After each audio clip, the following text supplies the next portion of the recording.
வணக்கம். இன்றைய முக்கிய செய்திகள். வாக்காளர் பட்டியலில் பெயர் இல்லாதவர்கள் வருகின்ற 26ஆம் தேதிக்குள் விண்ணப்பிக்கலாம் என்று தெரிவிக்கப்பட்டுள்ளது.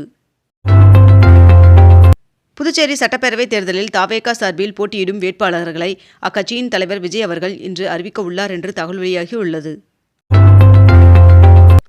ஆந்திர மாநிலத்தில் உள்ள ரேஷன் கடைகளில் மீண்டும் மண்ணெண்ணெய் வழங்கப்பட உள்ளதாக அமைச்சர் தெரிவித்துள்ளார்.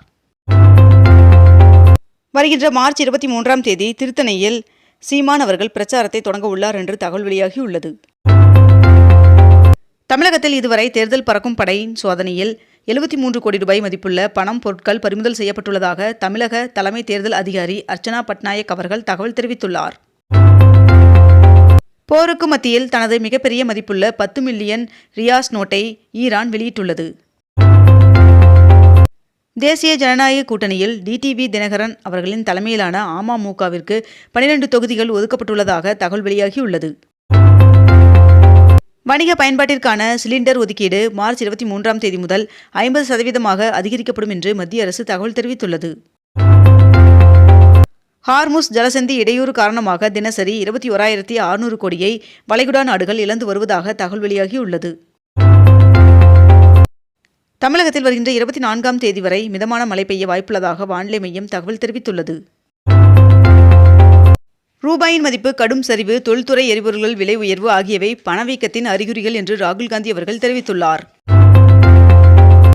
தமிழ்நாட்டில் மினரல் வாட்டர் கேன் விலை 3 ரூபாய் முதல் 5 ரூபாய் வரை உயர்ந்துள்ளது. ரேஷன் அட்டைதாரர்கள் ஏப்ரல் மாதத்தில் 3 மாதங்களுக்கான பொருட்களை பெற மத்திய அரசு ஏற்பாடு செய்து வருவதாக தகவல் வெளியாகியுள்ளது. இந்தியா சீனா இடையே 6 ஆண்டுகளுக்கு பிறகு இமாச்சல பிரதேசம் வழியாக வர்த்தகம் தொடங்க உள்ளதாக தகவல் வெளியாகியுள்ளது.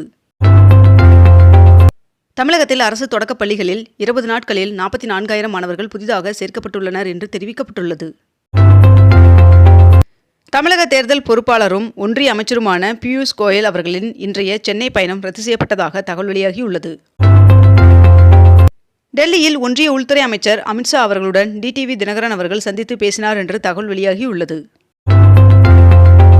எளிமைப்படுத்தப்பட்ட புதிய வருமான வரி சட்டத்திற்கான விதிகள் வருகின்ற 1ஆம் தேதி முதல் அமலுக்கு வருகின்றது என்று தகவல் வெளியாகியுள்ளது. எளிமைப்படுத்தப்பட்ட புதிய வருமான வரி சட்டத்திற்கான விதிகள் வருகின்ற 1ஆம் தேதி முதல் அமலுக்கு வருகிறது. 22 கேரட் ஆபண தங்கத்தின் விலை சவரனுக்கு 2,640 ரூபாய் குறைந்து 1 சவரன் 1,08,960 ரூபாயாகவும் 1 கிராம் 13,620 ரூபாய்க்கும் விற்பனை செய்யப்பட்டு வருகிறது. இதனையடுத்து 1 கிராம் வெள்ளியின் விலை கிராமிற்கு 10 ரூபாய் குறைந்து 1 கிராம் வெள்ளி 250 ரூபாய்க்கு விற்பனை செய்யப்பட்டு வருகிறது. 2,929 கோடி ரூபாய் மோசடி வழக்கு தொடர்பாக தொழிலதிபர் அனில் அம்பானி அவர்களிடம் சிபிஐ 2வது நாளாக விசாரணை நடத்தியது. ஆப்கானிஸ்தானிற்கு 2.5 டன் எடையுள்ள மருந்துகள் மற்றும் மருத்துவ உபகரணங்களை அனுப்பி இந்தியா உதவி செய்துள்ளது. திருவண்ணாமலை மாவட்டம் ஆரணி அருகே உரிய ஆவணங்கள் இன்றி எடுத்து சென்ற 105 விசைத்தறி பட்டு சேலைகளை தேர்தல் பறக்கும் படையினர் பறிமுதல் செய்தனர். பங்குனி உத்திர திருவிழாவை ஒட்டி ஏப்ரல் 1ஆம் தேதி தென்காசி மாவட்டத்திற்கு உள்ளூர் விடுமுறை அறிவிக்கப்பட்டுள்ளது. எரிபொருள் விலை உயர்வின் காரணமாக பிளாட்ஃபார்ம் கட்டணத்தை ஜொமேட்டோ நிறுவனம் உயர்த்தியது. உணவு சுகாதாரத்தை உறுதி செய்ய QR குறியீடு முறையை இந்திய ரயில்வே அறிமுகம் செய்ய உள்ளதாக தகவல் வெளியாகியுள்ளது.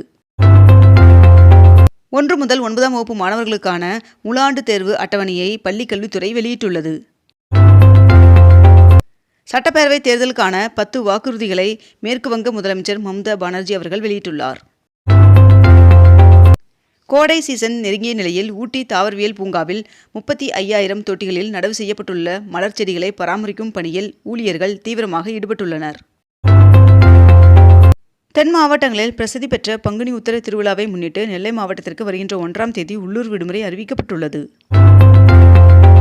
அரசியல் கட்சிகள் மற்றும் வேட்பாளர்கள் விளம்பரங்கள் வெளியிடுவதற்கு முன் கட்டாயமாக தேர்தல் ஆணையத்தின் அனுமதி பெற வேண்டும் என்று தேர்தல் ஆணையம் உத்தரவிட்டுள்ளது.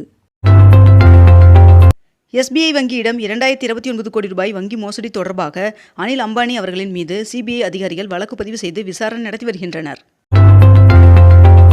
புதுச்சேரியில் அம்மாநில முதலமைச்சர் ரங்கசாமி அவர்கள் வேட்புமனு தாக்கல் செய்தார். பங்குனி உத்திரத்தை ஒட்டி வருகின்ற ஏப்ரல் 1ஆம் தேதி தென்காசி மாவட்டத்தில் உள்ளூர் விடுமுறை அறிவிக்கப்பட்டுள்ளது. பறவை காய்ச்சல் பரவி வருவதால் சென்னை கிண்டியில் உள்ள சிறுவர் பூங்கா மூடப்பட்டது. சிவகங்கை மாவட்டம் குன்றக்குடி சண்முகநாத பெருமாள் சுவாமி கோவிலில் பங்குனி உத்தர திருவிழா திங்கட்கிழமை கொடியேற்றத்துடன் தொடங்குகிறது. தொடக்க கல்வி பட்டய தேர்விற்கு தனித் தேர்வர்கள் மார்ச் 26ஆம் தேதி முதல் இணைய வழியில் விண்ணப்பங்களை பதிவிறக்கம் செய்யலாம் என்று தெரிவிக்கப்பட்டுள்ளது. வருகின்ற ஏப்ரல் 1ஆம் தேதி முதல் பான் கார்டு விண்ணப்பிக்க ஆதார் அட்டை மட்டும் போதாது என்றும் பிறப்பு சான்றிதழுக்கான கூடுதல் ஆவணங்கள் கட்டாயம் என்றும் அறிவிக்கப்பட்டுள்ளது. போருக்கு மத்தியில் ஹார்முஸ் நீரிணையை ஈரான் மூடியுள்ளதாக தகவல் வெளியாகியுள்ளது. மத்திய கிழக்கில் எரிசக்தி நிலையங்கள் மீது நடத்தப்படும் தாக்குதல்கள் மிகவும் கவலைக்குரியவை என்றும் ஏற்றுக்கொள்ள முடியாதவை என்றும் இந்தியா கண்டித்துள்ளது. திருச்செந்தூர் சுப்பிரமணிய சுவாமி கோவிலில் உண்டியல் காணிக்கையாக 4,36,00,000 ரூபாய் மற்றும் 1143 கிராம் தங்கம் கிடைக்கப்பெற்றுள்ளதாக தகவல் வெளியாகியுள்ளது. தபால் வாக்கு செலுத்த கூடுதலாக மேற்கண்ட இந்த 5 துறைகளுக்கு அனுமதி வழங்கியது தேர்தல் ஆணையம். தேர்தல் ஆணையம் வாக்களிக்க மேற்கண்ட இந்த 12 மாற்று ஆவணங்களை பட்டியலிட்டுள்ளது. சென்னை மண்டல வானிலை ஆய்வு மையத்தின் புதிய தலைவராக விஞ்ஞானி சிவானந்த தாமோதரன் அவர்கள் பொறுப்பேற்றுக் கொண்டார். சட்டமன்ற தேர்தலை முன்னிட்டு 250 கம்பெனி துணை இராணுவப் படையினர் தமிழ்நாடு வருகின்றனர். புதுச்சேரியில் திமுக காங்கிரஸ் இடையே தொகுதி பங்கீட்டில் எந்த சிக்கலும் இல்லை என்று தமிழ்நாடு காங்கிரஸ் தெரிவித்துள்ளது. ஆரணியில் ஆவணங்கள் இன்றி எடுத்து சென்ற 65,000 மதிப்பிலான 120 புடவைகள் பறிமுதல் செய்யப்பட்டுள்ளன. ஆந்திராவில் பெண்களை தொடர்ந்து மாற்றுத்திறனாளிகளுக்கும் இலவச பேருந்து பயண திட்டத்தை முதல்வர் சந்திரபாபு நாயுடு அவர்கள் நேற்று தொடங்கி வைத்தார்.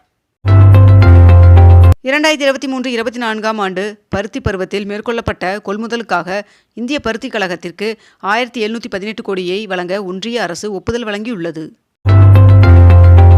உள்நாட்டு LPG உற்பத்தி 40% அதிகரித்துள்ளதாக ஒன்றிய பெட்ரோலியத்துறை தகவல் தெரிவித்துள்ளது.